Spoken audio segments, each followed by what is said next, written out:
Hello guys, welcome back to another video, and in this video's topic is about how to add shadows to Canva.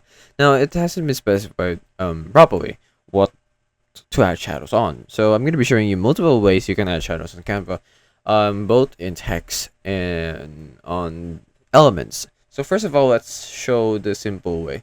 It's through adding it on text. So what you need to do is to select the text you want to edit and to add shadow on. Click on effects and just click on shadow over here. Choose the color that you want your shadow to be.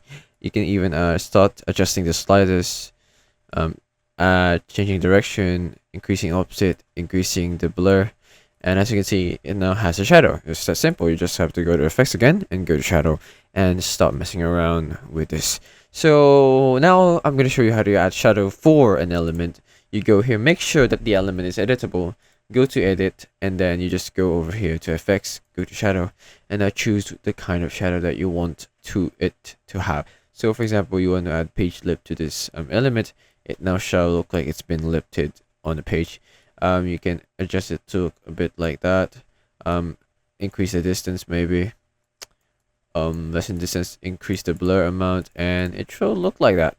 So yeah, that's a way on how you can add shadows on Canva. I hope this video helped you, and I'll see you next time. Thanks for watching.